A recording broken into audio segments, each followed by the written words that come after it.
कर्नाटक के नतीजे आने के बाद कांग्रेस पार्टी एक तरफ ताजपोशी की तैयारी कर रही है, तो वहीं करारी मात के बाद बीजेपी खेमा अगले चुनाव की चुनौतियों से पार पाने की तैयारी में जुट गया है।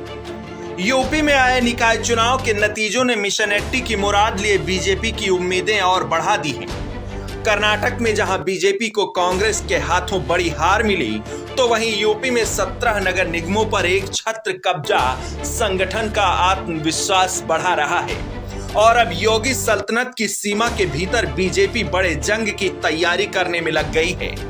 80 सीटों पर जंग के लिए बीजेपी ने प्रदेश के भीतर पार्टी के बड़े चेहरों की पूरी फौज उतार दी है।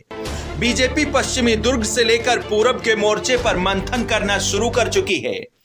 यूपी निकाय चुनाव में कई सीटें ऐसी रहीं जहां दलों की जगह दिली संबंधों पर वोटिंग हुई और बीजेपी सपा के बजाय निर्दलीय उम्मीदवारों ने बाजी मारी।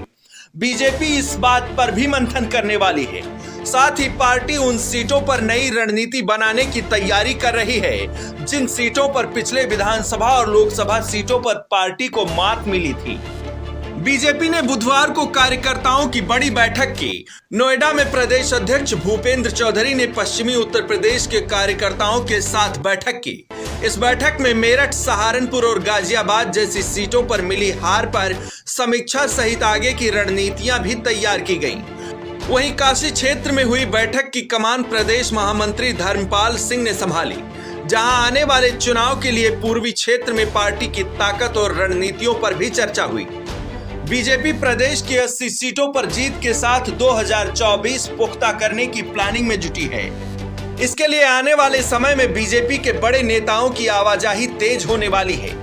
जुलाई महीने से तकरीबन हर महीने खुद पीएम मोदी प्रदेश के दौरे पर रहेंगे और तमाम सौगातों के साथ कई योजनाओं का लोकार्पण और शिलान्यास करेंगे। पार्टी प्रदेश की योगी सरकार और केंद्र की मोदी सरकार की तमाम योजनाओं के जरिए यूपी में वोटरों को साधने की भरसक कोशिश में लग गई है।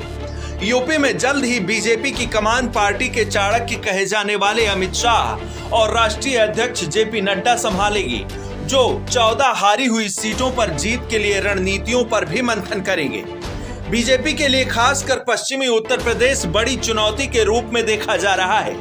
पहले लोकसभा चुनाव में और अब निकाय चुनाव में मिली हार बीजेपी के मिशन को डैमेज पहुंचा सकती है।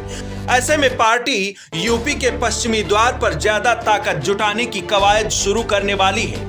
बीजेपी जिस तरह से 2024 की तैयारियों में जुट गई है, उसे देखकर ये कहा जा सकता है कि 2024 की पहलवानी का पावर सेंटर उत्तर प्रदेश बनने वाला है। ब्यूरो रिपोर्ट, आज की खबर।